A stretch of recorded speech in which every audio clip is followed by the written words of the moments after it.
बिस्मिल्लाहिर्रहमानिर्रहीम वसल्लल्लाहु अला नबिय्यिल करीम व अला आलिहि व सहबिहि वसल्लम तस्लीमन कसीरन कसीरा अम्मा बाद फ़क़द क़ाल अल्लाहु सुब्हानहु व तआला मा काना मुहम्मदुन अबा अहदिम मिर रिजालिकुम वलाकिन रसूलल्लाहि व ख़ातमन नबिय्यीन व कानल्लाहु बिकुल्लि शैइन अलीमा व क़ाल अन्नबिय्यु सल्लल्लाहु अलैहि वसल्लम अना मुहम्मदुन नबियुल उम्मी ला नबिय्य बअदी औ कमा क़ाल अलैहि अस्सलातु वस्सलाम।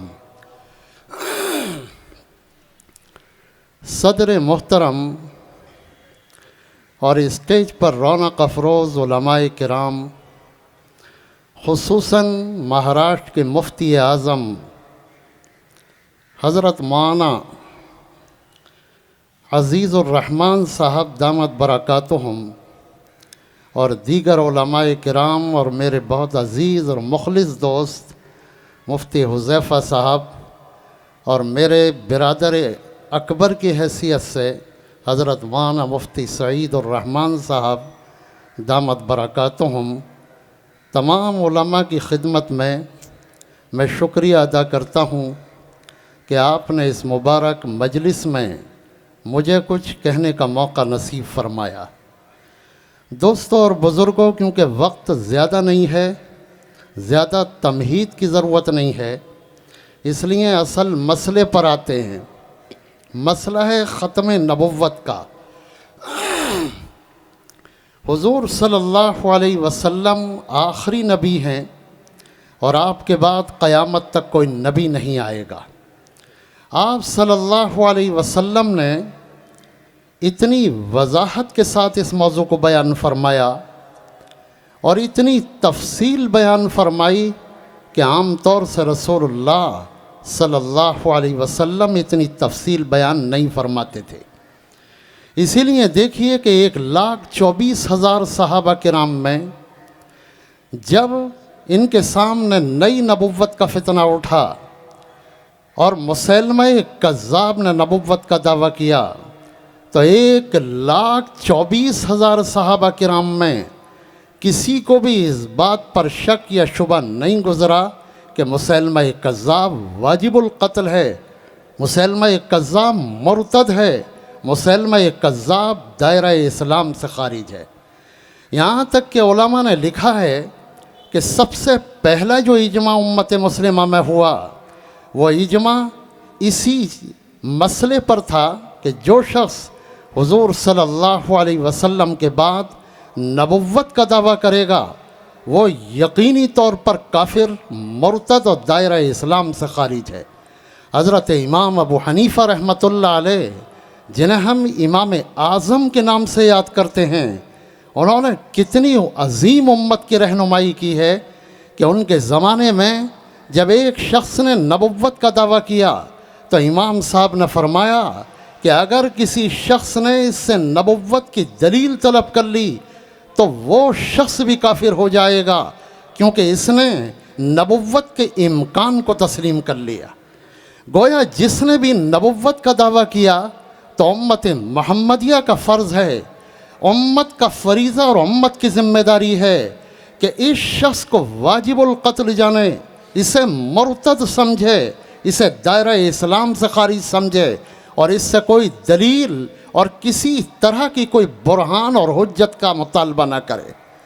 हुज़ूर सल्लल्लाहु अलैहि वसल्लम ने जो बात इरशाद फरमाई थी, दोस्तों और अज़ीज़ों, आप पूरी इस्लामी तारीख़ को देखिए कि जनाब रसूलुल्लाह सल्लल्लाहु अलैहि वसल्लम के ज़माने से और आज के ज़माने तक जितने भी बड़े बड़े उलमाए किराम गुज़रे, चाहे वो अइम्माए अरबा हों, चाहे इमाम राज़ी हों, गज़ाली हों, इब्ने अरबी हों, इमाम इब्ने तैमिया हों, शेखुल इस्लाम इब्ने हजर अस्क़लानी हों, इब्ने कसीर हों, इब्ने रजब हों, या इमाम ज़हबी हों, या इसी तरह अल्लामा सफ़ारीनी हों, मुजद्दिद अल-फ़सानी हों, मुल्ला अली क़ारी हों, या हज़रत शाह वलीउल्लाह हों, या और दीगर उलमा हों, इन तमाम उलमा ने अपनी अपनी किताबों में इस बात की सराहत कर दी कि जनाब रसूलुल्लाह सल्लल्लाहु अलैहि वसल्लम आखिरी नबी हैं और आपके बाद क़यामत तक कोई नबी नहीं आ सकता।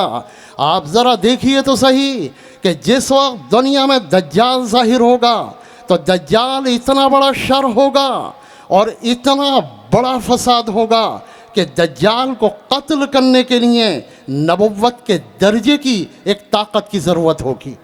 उस मौके पर अगर आप ख़ुद सोचिए कि अगर नबुव्वत का दरवाज़ा खुला होता और नबी आ रहे होते तो एक पिछले नबी को आसमान पर ज़िंदा रखने की ज़रूरत क्या थी। हज़रत ईसा अलैहिस्सलातु वस्सलाम को इसीलिए बर्रफ़अहुल्लाह, अल्लाह ताला ने आसमानों पर ज़िंदा उठा लिया ताकि जब दुनिया का सबसे बड़ा फराडिया, दुनिया का सबसे बड़ा बातिल और दुनिया का सबसे बड़ा झूठा दुनिया में फसाद मचाएगा तो उस वक्त सय्यिदना ईसा अलैहिस्सलातु वस्सलाम को आसमान से नीचे उतार कर अल्लाह तबारक व तआला उसका कला कमा फरमाएंगे। हुज़ूर सल्लल्लाहु अलैहि वसल्लम ने ये वजाहत फरमाई, इसलिए पूरी उम्मत 14 सदियों तक ख़त्म नबुव्वत पर मुत्तफ़िक़ रही। आप पूरी उम्मत में देख लें कि जुज़ई इख्तिलाफ़ात मिल सकते हैं, फ़िक़्ह व फ़तावा के इख्तिलाफ़ात मिल सकते हैं, लेकिन अक़ीदे का कोई इख्तिलाफ़ नहीं। और ख़त्म नबुव्वत पर उम्मत मुस्लिमा मुत्तफ़िक़ है, सीसा पिलाई हुई दीवार है और उम्मत ने किसी को इस बात की इजाज़त नहीं दी कि वह जनाब रसूलुल्लाह सल्लल्लाहु अलैहि वसल्लम के बाद नबुव्वत का दावा करे। लेकिन आप सल्लल्लाहु अलैहि वसल्लम ने क्योंकि इरशाद फरमा दिया था और आपने फरमाया था कि मेरे बाद 30 झूठे पैदा होंगे, सलासून कज़्ज़ाबून दज्जालून, फरमाया कि मेरे बाद 30 झूठे पैदा होंगे, कुल्लुहुम यज़अमु अन्नहु नबिय्युन, हर एक ये दावा करेगा कि वो नबी है, वला नबिय्य बअदी, लेकिन कान खोल कर सुन लो, वला नबिय्य बअदी, मेरे बाद कोई नबी नहीं। इसलिए उम्मत की तारीख़ है कि आज तक अगर तारीख़ का जायज़ा लिया जाए तो दुनिया में तकरीबन 40 से ज़्यादा लोगों ने नबुव्वत का दावा किया, 40 से ज़्यादा लोगों ने मसीह होने का दावा किया और 40 से ज़्यादा लोगों ने मेहदी होने का दावा किया। लेकिन उम्मत मुस्लिमा सीसा पिलाई हुई दीवार रही और इधर इन्होंने दावा किया और उधर उम्मत मुस्लिमा ने इनका किस्सा तमाम किया। चुनांचे आज पूरी दुनिया में आप देख लीजिए कि जिन लोगों ने भी नबुव्वत का दावा किया है उनकी कोई उम्मत नहीं पाई जाती सिवाय मोहम्मद जौनपुरी के और सिवाय ग़ुलाम अहमद कादियानी के। तीसरा कोई शख्स ऐसा नहीं मिलेगा कि जिसने नबुव्वत का दावा किया हो और उसकी कोई उम्मत भी पाई जाती हो। हुज़ूर सल्लल्लाहु अलैहि वसल्लम ने क्योंकि फरमाया था 30 झूठे पैदा होंगे। हाफिज़ इब्न हजर अस्क़लानी फरमाते हैं कि हुज़ूर सल्लल्लाहु अलैहि वसल्लम ने जो 30 की बात फरमाई तो 30 का मतलब यह है कि दावे तो बहुत सारे लोग करेंगे लेकिन 30 पावरफुल होंगे जो बहुत सारी मखलूक को गुमराह कर लेंगे। हुज़ूर सल्लल्लाहु अलैहि वसल्लम के फरमान के मुताबिक लोग दावे कर रहे हैं और आज तो दावों की इतनी कसरत है कि आपको हैरत हो जाएगी। आज अगर जायज़ा लिया जाए तो सिर्फ हिंदुस्तान और पाकिस्तान और बांग्लादेश में तकरीबन 65 तो मेहदी टहल रहे हैं जिन्होंने मेहदी होने का दावा कर रखा है। और इसी हिंदुस्तान पाकिस्तान बर्रे सग़ीर में तकरीबन 35 मसीह टहल रहे हैं। और दोस्तों और बुज़ुर्गों, अहले सुन्नत वल जमात में तो मेहदी का दावा करने वालों की तादाद बहुत कम है। अगर आप जायज़ा लेंगे अहले तशय्यो में, अगर आप जायज़ा लेंगे अहले रवाफ़िज़ का, तो अजीब व गरीब हकीकत खुल कर आएगी कि ईरान की जेलों में जो मेहदी बंद हैं और जिन्हें ईरान की हुकूमत ने बंद कर रखा है उनकी तादाद 4000 से मुतजाविज़ है। 4000 तो जेलों में बंद हैं। अब आप खुद सोचिए कि बाहर कितने टहल रहे होंगे, सब तो गिरफ्तार होते नहीं। जब 4000 बंद हैं तो बाहर कितने होंगे। लेकिन दोस्तों और बुज़ुर्गों, हिंदुस्तान में जब ग़ुलाम अहमद कादियानी का फितना आया तो उलमाए देवबंद की अज़ीमुल मर्तबा शख्सियात मौजूद थीं। और अल्लामा अनवर शाह कश्मीरी रहमतुल्लाह अलैह जैसी आयतुम मिन आयतिल्लाह शख्सियत मौजूद थी। हज़रत कश्मीरी रहमतुल्लाह अलैह का वो वाक़या याद कीजिए और ख़त्म नबुव्वत के जज्बे को फ़रोग़ दीजिए कि जिस वक्त मुक़दमा भावलपुर का मसला आया तो हज़रत कश्मीरी बीमार थे, हज़रत में चलने की सकत न थी, हज़रत में सफ़र करने की ताकत न थी। लेकिन जब मुक़दमा भावलपुर का मसला आया तो तारीख़ ये बताती है कि हज़रत कश्मीरी ने कहा कि अगर कल क़यामत में मोहम्मद सल्लल्लाहु अलैहि वसल्लम ने मुझसे पूछ लिया कि ए अनवर शाह मेरे ख़त्म नबुव्वत के दिफा का जब मसला आया तो तुमने दिफा क्यों नहीं किया, तो कहा कि अगर ये सवाल कर लिया तो खुदा की कसम मैं हुजूर सल्लल्लाहु अलैहि वसल्लम को क्या जवाब दूंगा। यही सोच कर उन्होंने सफ़र किया और सफ़र जब किया तो वहाँ पर उलमा की एक बड़ी तादाद जमा हो गई। हज़रत कश्मीरी का एक जुलूस निकाला लोगों ने और एक जगह हज़रत कश्मीरी से तकरीर कराई। तकरीर करते वक्त हज़रत कश्मीरी की शान में उन्होंने जब कसीदे पढ़े तो हज़रत कश्मीरी ने उस मौके पर जो जुमला कहा वो जुमला आज हम जैसे कमज़ोर ईमान वालों को और हम जैसे गंदे और संदे मुसलमानों को भी ये वलवला और जज्बा अता करता है कि ख़त्म नबुव्वत के लिए इंशाअल्लाह हम कट जाएंगे, लेकिन रसूलुल्लाह सल्लल्लाहु अलैहि वसल्लम की ख़त्म नबुव्वत पर आँच नहीं आने देंगे। हज़रत कश्मीरी ने क्या फ़रमाया, जब लोगों ने उनकी तारीफ़ की तो हज़रत कश्मीरी ने कहा कि लोगों इस बात को याद रखो, इन्होंने मेरी बहुत ज़्यादा तारीफ़ कर दी और मुझे हिंदुस्तान का इमाम बना दिया, लेकिन मैं खुदा की कसम खा कर कहता हूँ कि मैं गली के कुत्ते से बदतर हूँ अगर मैं ख़त्म नबुव्वत की हिफाजत न कर सकूँ। और फिर कहा कि मैं ख़त्म नबुव्वत के तमाम जलसों में इसलिए शिरकत करता हूँ ताकि अल्लाह तबारक व तआला मेरी मग़फ़िरत फरमा दे। तो हम सब जो यहाँ पर आए हैं तो ये भी नियत कर लें कि अल्लाह तबारक व तआला इस जलसे में शिरकत की वजह से बारी ताला हम सब की मग़फ़िरत फरमा दे। हम जब नियत करेंगे तो इंशाअल्लाह हम सब की मग़फ़िरत होगी। दोस्तों और बुज़ुर्गों, कादियानियत को तो आप अच्छी तरह जानते हैं और कादियानियत का पोस्टमार्टम भी हो गया, लेकिन हकीकत ये है कि कादियानियत आज पूरी दुनिया में फैली हुई है। रोए ज़मीन पर कोई मुल्क ऐसा नहीं है, कोई ख़ित्ता ऐसा नहीं है जहाँ पर कादियानियों का मिशन न हो, जहाँ पर उनका निज़ाम न हो, जहाँ पर उनका दफ्तर न हो, जहाँ उनका तबलीगी मिशन काम न कर रहा हो। प्रगति मैदान में जब किताबी मेला लगता है तो कादियानियों का सबसे बड़ा स्टॉल होता है।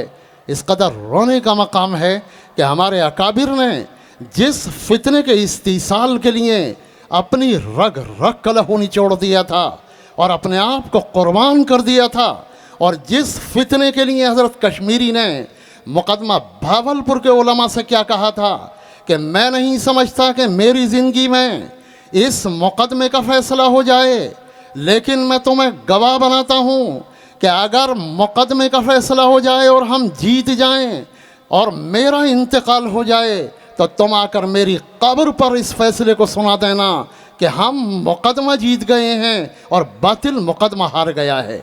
चुनांचे ये तारीख़ी हकीकत है कि हज़रत कश्मीरी का इंतकाल 1933 में हो गया और मुक़दमे का फ़ैसला 1935 में आया।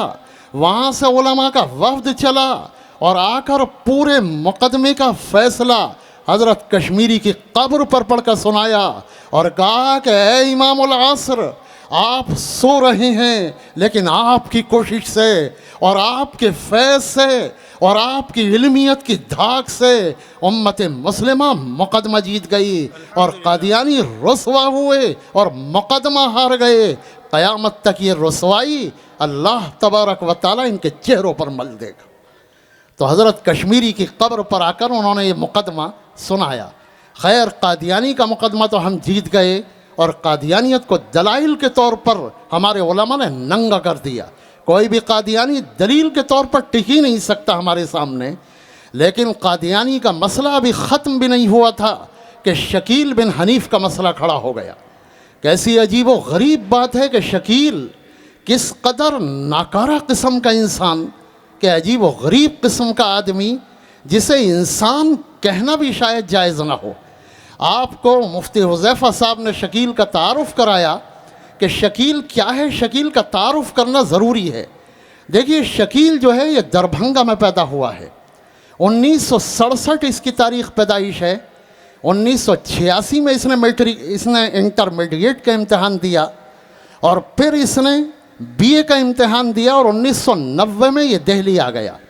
दिल्ली में आकर कहता है कि जब 1991 शुरू हुई और इराक़ की जंग शुरू हुई तो अल्लाह तबारक व तआला ने एक रात मुझ पर वही नाजिल फरमाई कि अब दीन का नहज बदलने वाला है, अब दीन का तरीक़ा बदलने वाला है, अब दीन का अंदाज़ बदलने वाला है।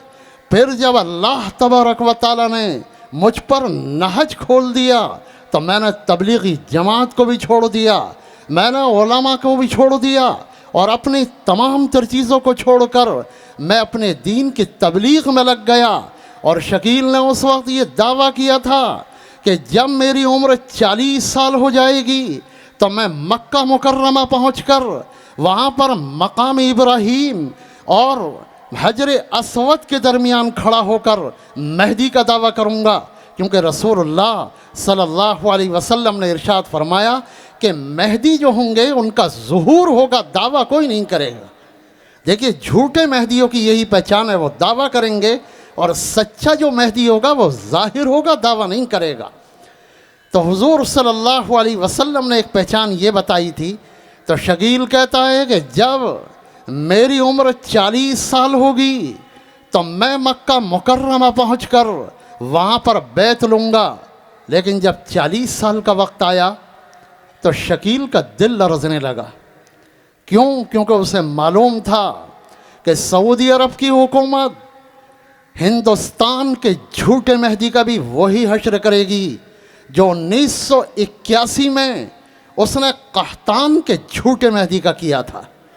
शकील को जान खूब मालूम था कि अगर उसने जाकर मक्का मुकर्रमा में दावा किया तो सऊदी हुकूमत हिंदुस्तान के झूठे का सर भी उसी तलवार से काट देगी जिस तलवार से उसने 1981 में कहतान के झूठे का सर काटा था। इसलिए उसने कहा कि अभी सरे दस्त हम टाल देते हैं, अभी आगे बढ़ा देते हैं, आगे चलेंगे। फिर उसके बाद शकील दावे करता रहा, यहाँ तक कि उलमा ने उसके दावों पर ज़्यादा तवज्जो नहीं दी, क्योंकि शुरू में अगर किसी के दावों पर ज़्यादा तवज्जो दे दो और उसे मौजूए बहस बना लिया जाए तो फिर खामखा की शोहरत हो जाती है। लेकिन 2006 जब आया तो 2006 में शकील ने एक किताब लिखी कि हज़रत मेहदी अलैहिस्सलातो वस्सलाम, और उसमें शकील ने सबसे पहले यही बात कही कि मेहदी का नाम मोहम्मद बिन अब्दुल्ला होगा, तो मेरा नाम मोहम्मद शकील बिन हनीफ है, तो मैं इस माना कर मेहदी हूँ कि नाम का मोहम्मद से शुरू होना काफ़ी है बस। और अब्दुल्लाह का जो उसने उलझन का हल निकाला तो उसने कहा कि हुजूर सल्लल्लाहु अलैहि वसल्लम ने फरमाया कि मेरे जो वालिद का नाम होगा वही मेहदी के वालिद का नाम होगा। तो यहाँ पर वालिद से मुराद अब्दुल्ला नहीं, यहाँ पर वालिद से मुराद अब्दुल मुत्तलिब नहीं, हाशिम नहीं, कोई नहीं, बल्कि यहाँ पर वालिद से मुराद हज़रत इब्राहीम अलैहिस्सलाम है। और हज़रत इब्राहीम का भी असली नहीं सिफाती नाम मुराद है, और वो हनीफ था। तो मालूम हुआ कि मोहम्मद बिन हनीफ मैं जो हूँ मेहदी बन गया। मैंने कहा ओफो, कितनी दूर से निकाल कर लाया है, तू तो बहुत दूर का मेहदी बनेगा। अगर कोई आदमी अपना नाम मोहम्मद बिन अब्दुल मुत्तलिब रख ले तुझसे पहले मेहदी बन जाएगा। वो कोई मोहम्मद बिन हाशिम रख ले तो तुझसे पहले मेहदी बन जाएगा। लेकिन दोस्तों और अजीज़ों, जिस वक्त मैंने उसकी किताब का रद्द किया था तो उस वक्त उसके बयान पर एतबार कर लिया कि हाँ मोहम्मद शकील इसका नाम है। लेकिन चंद दिन पहले, जैसा कि मुफ्ती हुज़ैफ़ा साहब ने इशारा किया, मेरे पास वो दस्तावेज़ आई जिसमें शकील मिल्लत कॉलेज में जो पढ़ा है दरभंगा के, उसमें शकील का नाम मोहम्मद नहीं शकील अहमद ख़ान है उसका नाम।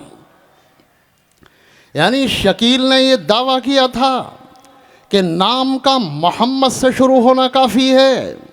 जो लोग शकील के मानने वाले हैं, मेरा सीधा सवाल उनसे है कि जाकर वो शकील से ये पूछें कि तूने 2006 में जो किताब लिखी थी उसमें ये दावा किया था कि नाम अगर मोहम्मद से शुरू है तो बस मेहदी होने के लिए काफ़ी है, लेकिन तेरा नाम सरकारी रिकॉर्ड में, तेरा नाम कॉलेज में, तेरा नाम स्कूलों में मोहम्मद शकील नहीं बल्कि शकील अहमद ख़ान है, तो अपने बयान की रूह से झूठा साबित हुआ।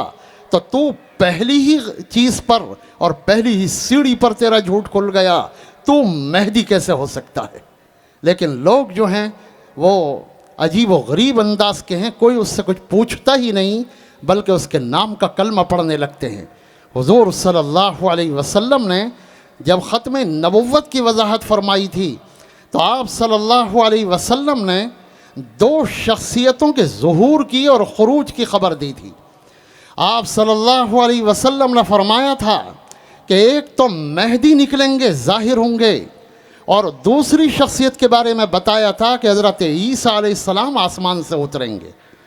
हुजूर सल्लल्लाहु अलैहि वसल्लम का मिजाज और आपकी आदत मुबारक ये थी कि जब आप तकरीर फरमाते या वजाहत फरमाते तो आप सल्लल्लाहु अलैहि वसल्लम बहुत मुख्तसर वजाहत फरमाते, और उती तो जवामी अल कलीम के तहत आपके अल्फाज तो कम होते लेकिन उसमें मानी बहुत ज़्यादा होते। लेकिन तमाम मुहद्दिसीन कहते हैं कि हुजूर सल्लल्लाहु अलैहि वसल्लम ने जब मेहदी के ज़ुहूर की ख़बर दी, जब हज़रत ईसा के नुज़ूल की ख़बर दी, तो आप सल्लल्लाहु अलैहि वसल्लम ने अपनी उस सुन्नत से हटकर मेहदी की तमाम जुज़ियात को बयान फरमाया, मेहदी की तफसीलात को बयान फरमाया और उन तमाम तर चीज़ों को बयान फरमाया कि जो मेहदी को पहचानने के लिए ज़रूरी हैं। ये इसलिए ताकि कल क़यामत के करीब जब इमाम मेहदी ज़ाहिर हों तो उम्मत मुस्लिमा इन अलामात की रोशनी में, इन चीज़ों की रोशनी में उनकी मार्फत हासिल कर ले और उम्मत मुस्लिमा को कोई धोखा ना दे सके। इसी तरह हज़रत ईसा अलैहिस्सलाम के बारे में भी हुजूर सल्लल्लाहु अलैहि वसल्लम ने बड़ी तफसीलात के साथ और बहुत ही वजाहत के साथ तमाम अलामतों को बयान फरमाया, इसलिए कि आप सल्लल्लाहु अलैहि वसल्लम ने फरमाया फ़ारिफ़ू कि हज़रत ईसा अलैहिस्सलातु वस्सलाम जो होंगे ये मियाना कद के होंगे और उनका रंग सुर्खी माइल होगा, और फरमाया कि जब वो उतने फ़ारिफ़ हो तो उनको तुम पहचान लेना। ये इसलिए आपने बयान फरमाई। अब ये जो कसौटी है जो हुजूर सल्लल्लाहु अलैहि वसल्लम ने मेहदी और मसीह की मार्फत के लिए बयान फरमाई, यही वो पैमाना है कि जिसने 14 सदियों में उम्मत मुस्लिमा की रहनुमाई की है। जब भी कोई मसीह का दावेदार उठा, जब भी किसी ने मेहदी होने का दावा किया, जब भी किसी ने इमाम होने का दावा किया, तो उम्मत मुस्लिमा ने इसी कसौटी के साथ, इन्हीं तफसीलात के साथ उसको जांचा और परखा और ऐलान कर दिया कि ये झूठा है, मोहम्मद सल्लल्लाहु अलैहि वसल्लम पर तोहमत तराश रहा है। आज शकील के लोगों से जब कहा जाए कि भाई तुम ये देखो कि शकील के पास अलामतें हैं या नहीं, तो पहली फुर्सत में जो ये बात कहते हैं वो ये कहते हैं कि हम बग़ैर किसी दलील के मानते हैं कि वो हज़रत ईसा है। देखिए, ये इसलिए मानते हैं कि दुनिया में कोई ताकत से इनकी ख़बर लेने वाला नहीं है, वरना जब रसूलुल्लाह सल्लल्लाहु अलैहि वसल्लम ने ये अलामात बयान फरमा दी तो उन अलामात को छोड़कर किसी को मेहदी मानना, ये इस बात का ऐलान करना है कि हम रसूलुल्लाह सल्लल्लाहु अलैहि वसल्लम की अलामतों को नहीं मानते, और शकील जो कुछ दावा करता है हम उस दावे की तस्दीक करते हैं।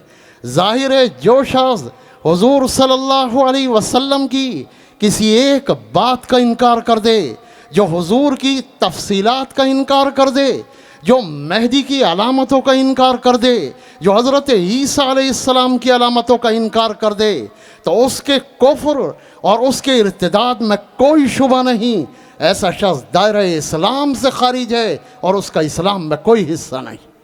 हुजूर सल्लल्लाहु अलैहि वसल्लम ने जो मार्फत और कसौटी दी है, उस मार्फत और कसौटी की क्योंकि बहुत तफसीलात हैं, लेकिन आप तमाम हजरात को जो ख़त्म नबुव्वत के दीवाने हैं उन्हें तकरीबन 4 या 5 चीज़ें तो हज़रत ईसा की याद रखनी चाहिए और 4-5 चीज़ें हज़रत मेहदी की याद रखनी चाहिए।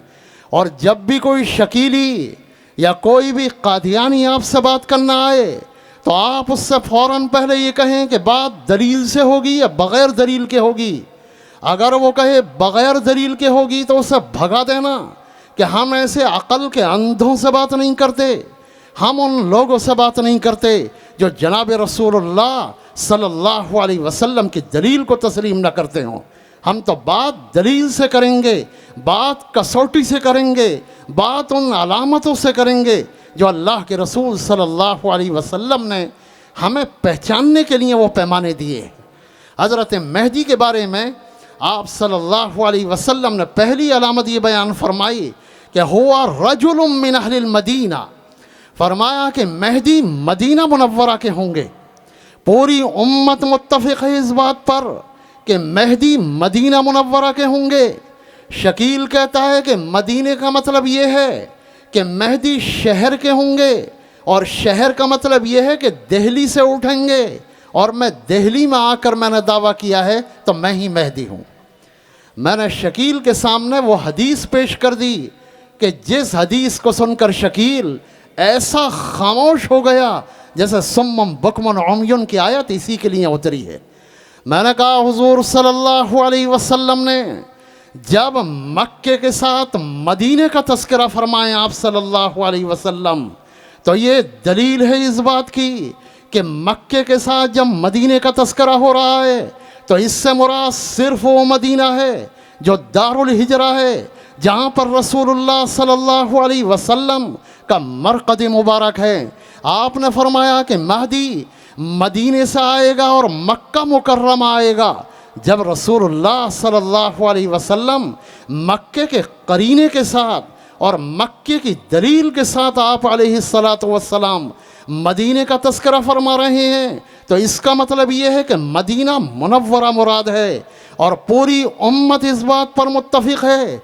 उम्मत मुस्लिमा में 14 सदियों में कभी कोई इख्तिलाफ न इस मौजू पर कभी हुआ, न किसी को शुबा गुज़रा कि मेहदी मदीना मुनव्वरा में पैदा होंगे और मेहदी मदीना मुनव्वरा के बाशिंदे होंगे।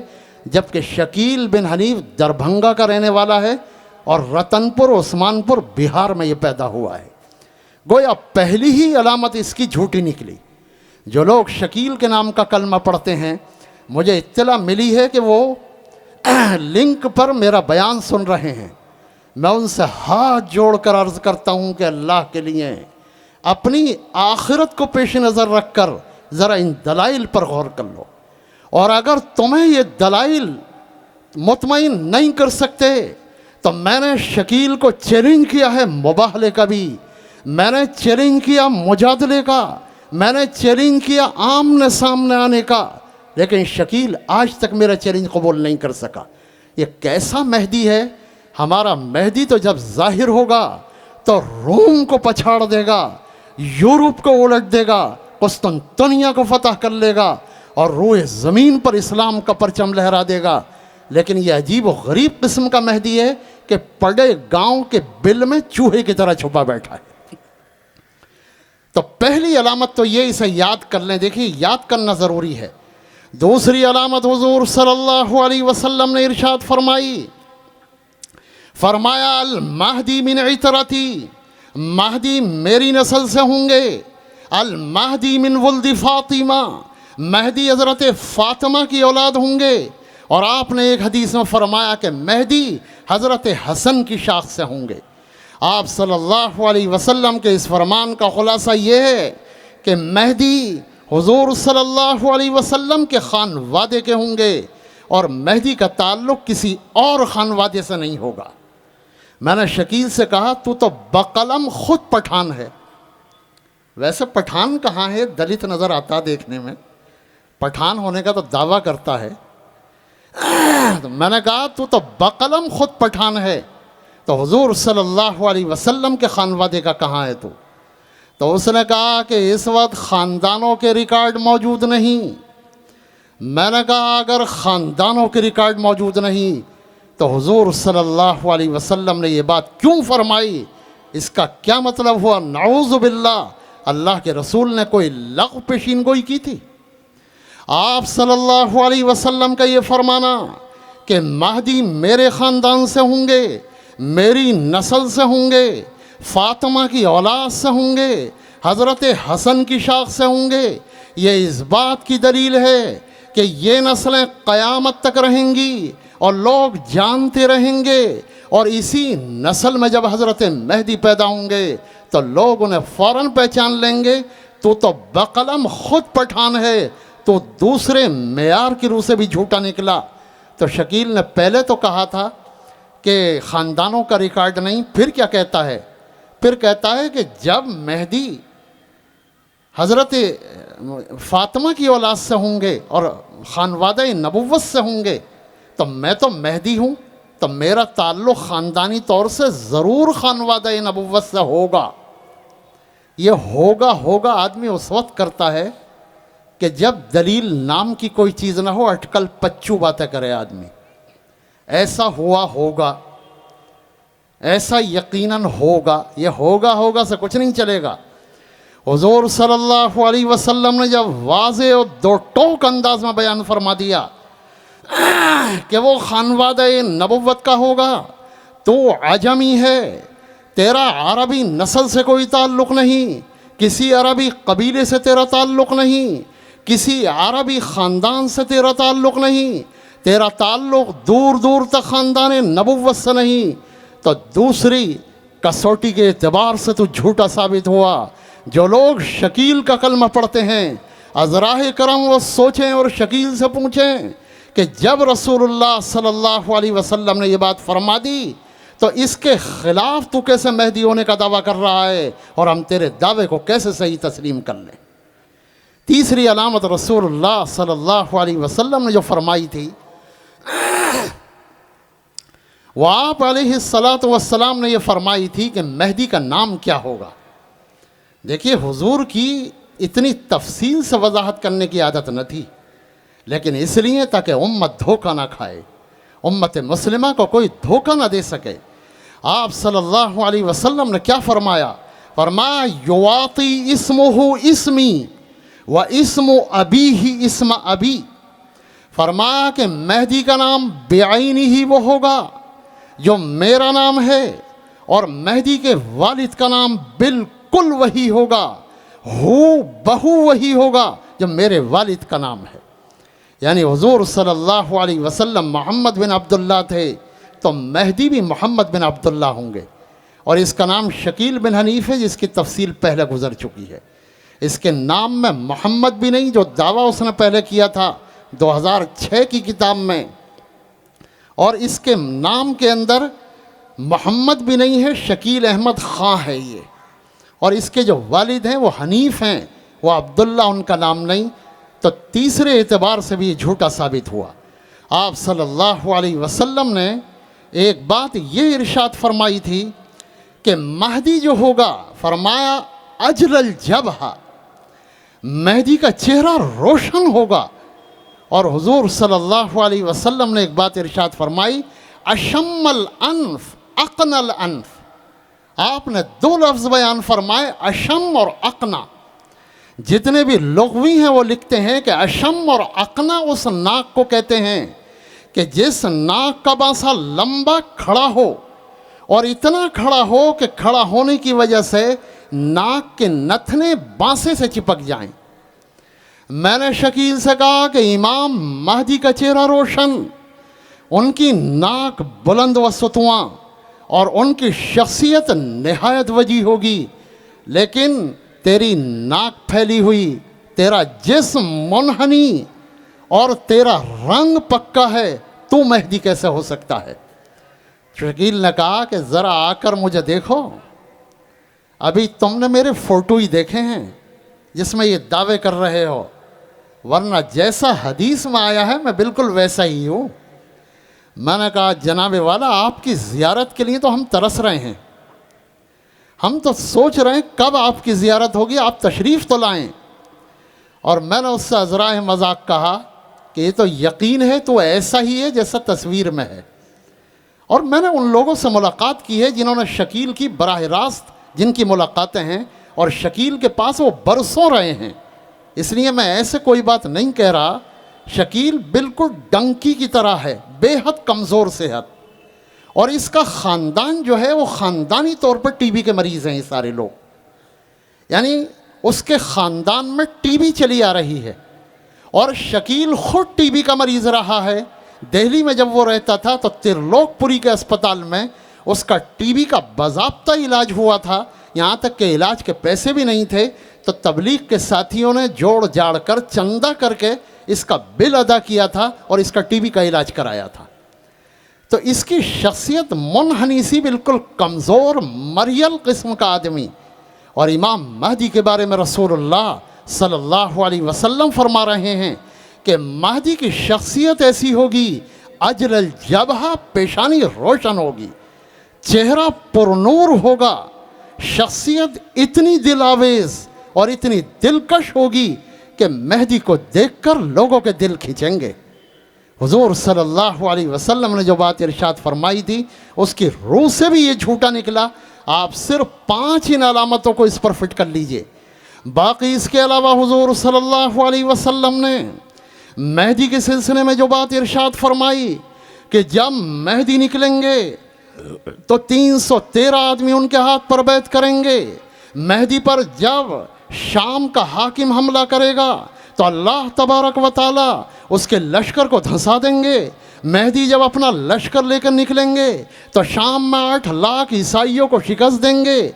मेहदी यूरोप को फतह कर लेंगे, मेहदी कुस्तुनतुनिया को फतह कर लेंगे। मेहदी के ज़माने में दज्जाल निकल आएगा और दज्जाल जब फसाद मचाएगा तो हज़रत ईसा अलैहिस्सलातु वस्सलाम उतरेंगे और हज़रत ईसा अलैहिस्सलातु वस्सलाम आकर फिर दज्जाल का कला कमा करेंगे और दज्जाल के फितने से पूरी दुनिया को नजात दिलाएंगे। तो पहला दावा तो इसका यह है कि मैं मेहदी हूँ। दूसरा दावा उसने ये किया है कि मैं मसीह हूँ। मुझे एक साहब ने बताया, पता नहीं कहाँ तक सही है ये बात, कि शकील ने प्लान ये बनाया था कि मेहदी तो मैं बन जाता हूँ और 6-7 साल के बाद बड़ा भाई जो है वो ईसा बन जाएगा। यानी ऐसे ऐसे खेल कर रहे हैं नालायक कहीं के। लेकिन जब मेहदी बना, वो मेहदी बनने में मज़ा आया बहुत ज़्यादा, तो उसने कहा ईसा भी मैं ही बनूंगा, ये तो बड़ी पोस्ट है। तो उसने फिर ईसा होने का भी दावा कर दिया। हालांकि ख़ुद ये सोचिए कि मेहदी के बारे में हुजूर सल्लल्लाहु अलैहि वसल्लम ने फरमाया कि महदी मेरी नस्ल से होंगे, मेरी उम्मत में होंगे।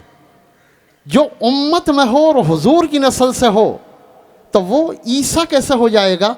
हज़रत ईसा अलैहिस्सलाम तो हुजूर सल्लल्लाहु अलैहि वसल्लम से भी 600 साल पहले मबूस हुए हैं। तो हज़रत ईसा अलैहिस्सलाम 600 साल पहले मबूस हुए और हज़रत ईसा अलैहिस्सलाम की बाबत कुरान ने ये ऐलान फरमा दिया कि उनकी वालदा ने कहा वलम यमससनी बशर, कि हज़रत ईसा का कोई बाप नहीं है, बल्कि हज़रत ईसा सिर्फ अपनी माँ से पैदा हुए हैं, इसलिए उन्हें इब्ने मरियम कहा जाता है।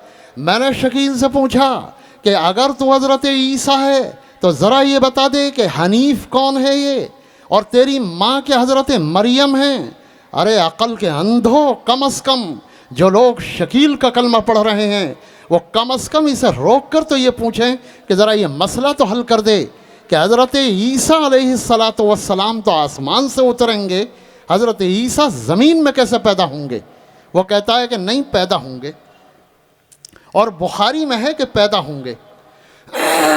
बुखारी में है, जैसे कादियानी झूठ बोलता था कि बुखारी में आया कि हुजूर सल्लल्लाहु अलैहि वसल्लम ने फरमाया कि बुखारी में हाज़ा खलीफतुल्लाहिल महदी।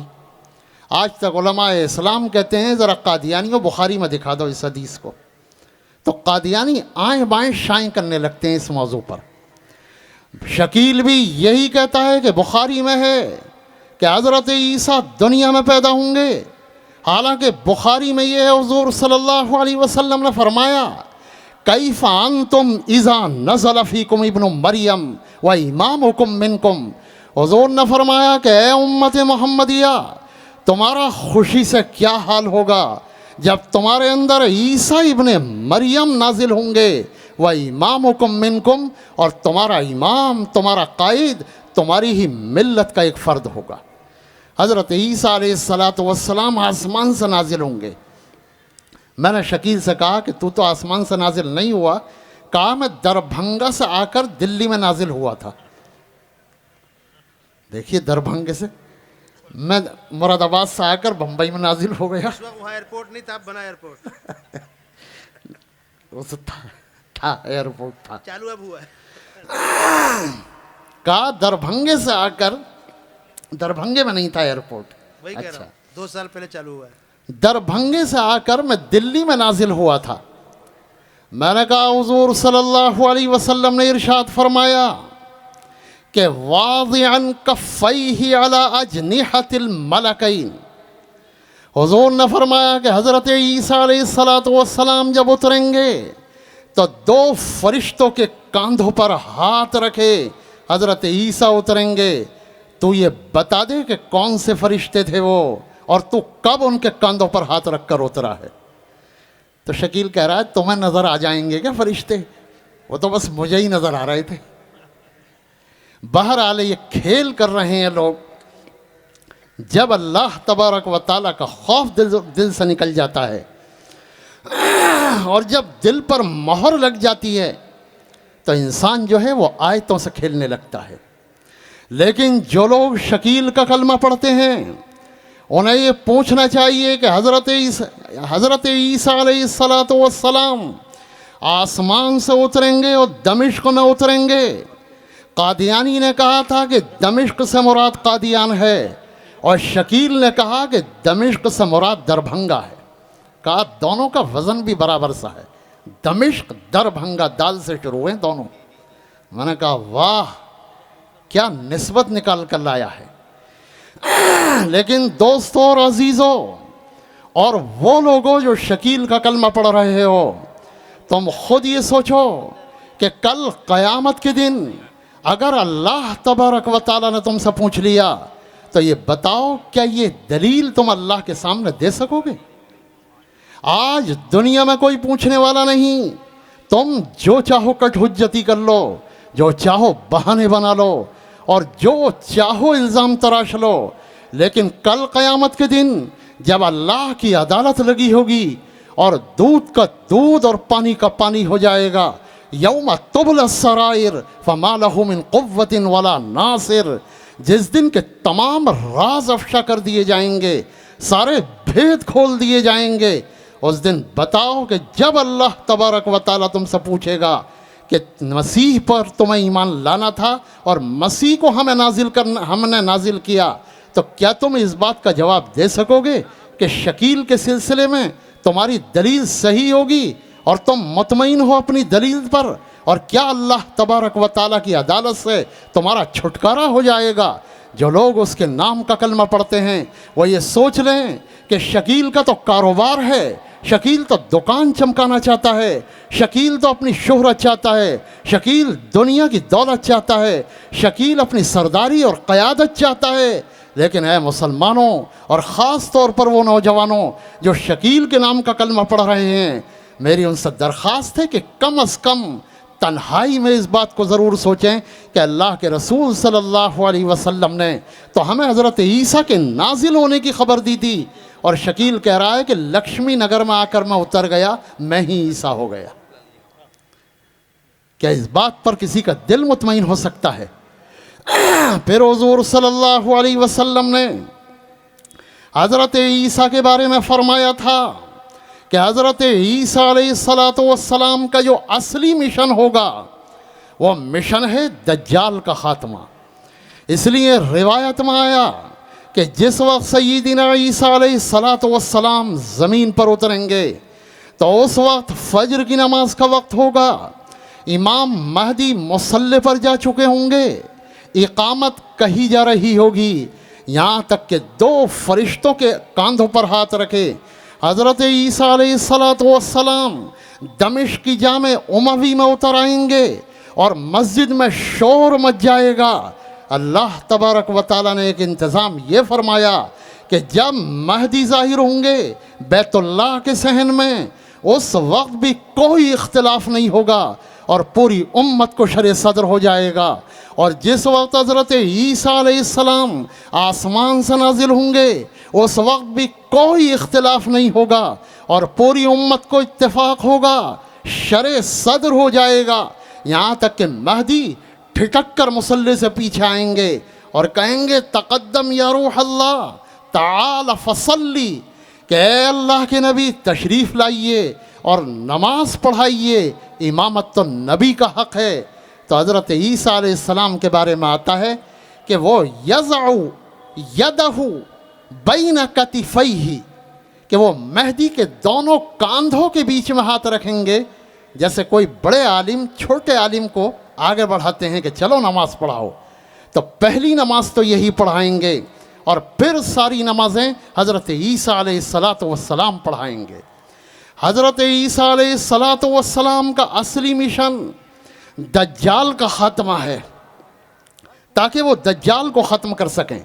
देखिए क्यों है, ज़रा इसे मुख्तसर समझ लीजिए कि जिस वक्त बनी इसराइल का सितारा गर्दिश में आया तो बनी इसराइल के अंबिया ने उन्हें इस बात की खुशखबरी सुनाई कि अन करीब एक मसीह बनी इसराइल में आएगा जो तुम्हारे तमाम दुखों का मदावा कर देगा।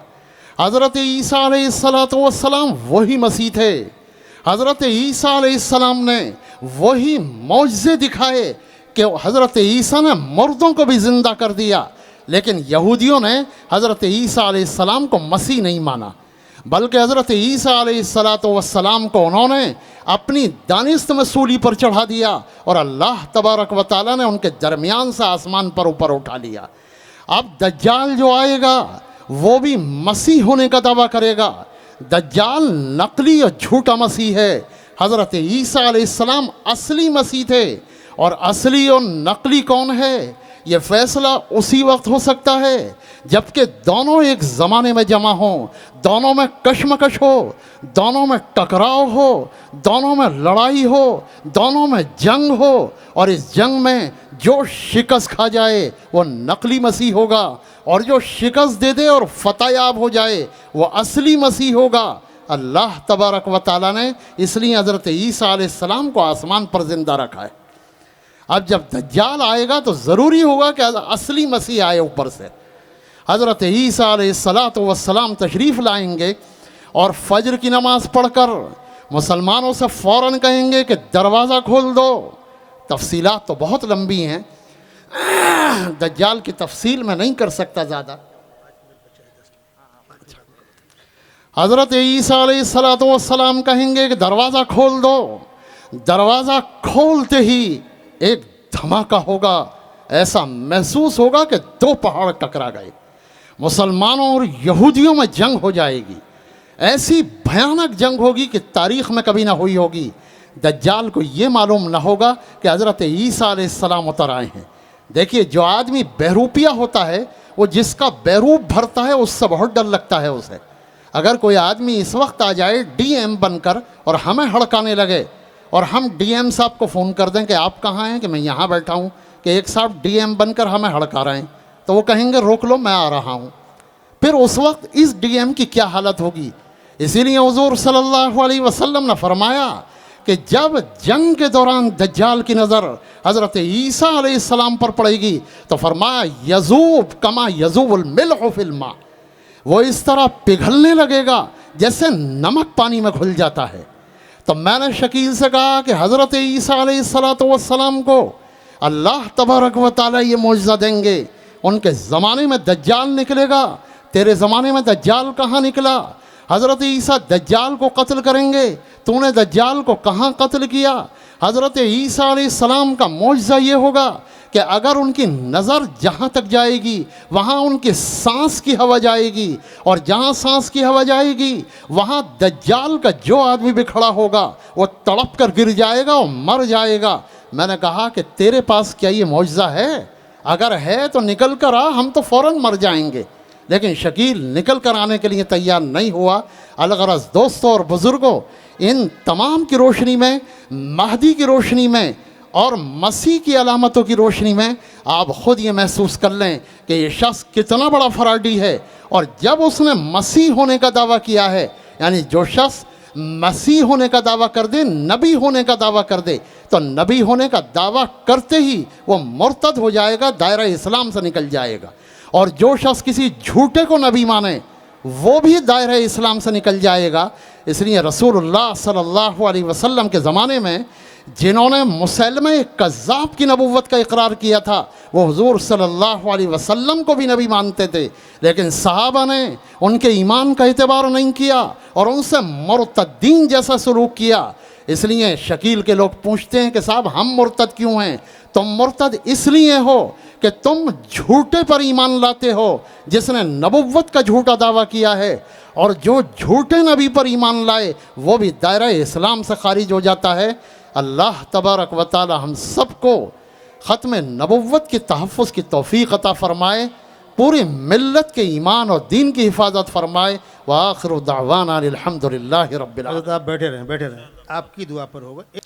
अल्लाहुम्मा सल्लि अला मुहम्मद व अला आलि मुहम्मद कमा सल्लैता अला इब्राहीम व अला आलि इब्राहीम इन्नका हमीदुम मजीद। अल्लाहुम्मा बारिक अला मुहम्मद व अला आलि मुहम्मद कमा बारकता अला इब्राहीम व अला आलि इब्राहीम इन्नका हमीदुम मजीद। ए अल्लाह, हमारे यहाँ पर बैठने को कबूल फरमा। ए अल्लाह, हमें ख़त्म नबुव्वत के तहफ़्फ़ुज़ की तौफ़ीक़ दे।